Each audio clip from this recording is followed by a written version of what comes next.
WDSU first warning weather, and it's really the focus on Rafael still that made landfall in Cuba as a major Category 3 storm. Did you know that makes it the 5th major hurricane we've had this season? It's the 11th hurricane overall.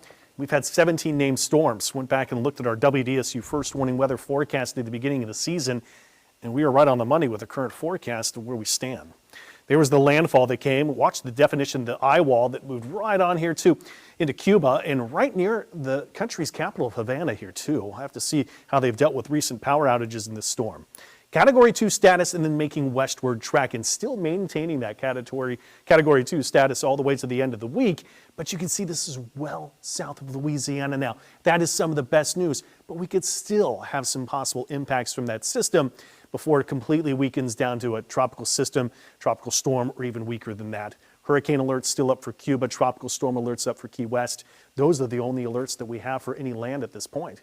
Water temperatures still cooling in the path of the direction of where Rafael will be headed. And of course, that is barely enough warm water to maintain its strength or intensity, but it's also running into dry air. Here's the humidity with the system, dry air out ahead of it, and of course there's wind shear, so it's running head on into strong winds that will work to then weaken the system. So all those coming into play where we know this will not get any stronger from here. Now, the forecast out of the United States has been consistent with taking a much different track from the forecast from Europe. Still showing pretty intense storm activity by Saturday evening, so there's a chance we could first see storms on Saturday if this forecast is correct.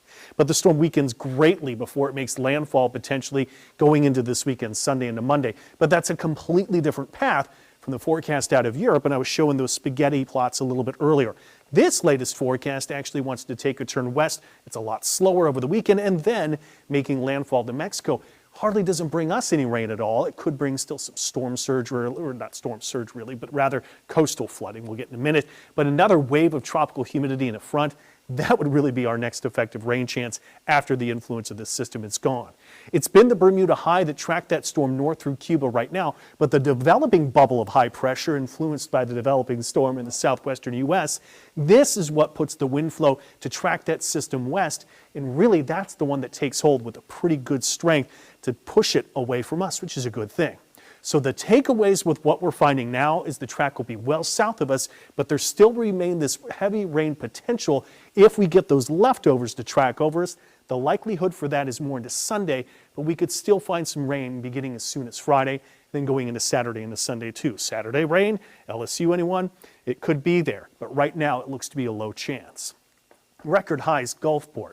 Here, Baton Rouge, the latest in the season in the calendar year that the state's capitals ever had a 90-degree day. Our 87 was a record breaker as well. Real-time temps right around 80 degrees, still pretty high humidity considering for the time of the year. There are the coastal flood alerts kicking in at 9, going through 6, and we might continue to see that coastal flooding go on all the way up until we get that influence of Rafael to end. Low temperatures 70s, a little morning fog potential, anyone? Meteorologist Raven Richard, Brandy B. Harris with traffic will take you through. Chance of a shower tomorrow. Let's give it about a 30% chance. Afternoon even lingering into the evening hours. Still a warm day. We're 85, 86, maybe 87 for highs. Then into Friday morning, could start off with some more fog yet again. Not looking at widespread dense fog, pockets of fog, give it some extra time. Friday's rain showers could pick up to about a 30% chance, but we are still warm. Temperatures anywhere 83, 84, 85. And then to the weekend, it's all about the potential impacts and influences of what was once Rafael, if it does track over the region. So right now, it's still a low confidence on exactly what track will take over because of the discrepancies from the either or. It really will be an either or. As we go into the holiday Veterans Day on Monday, that system lifts away and the temperatures start to go back up.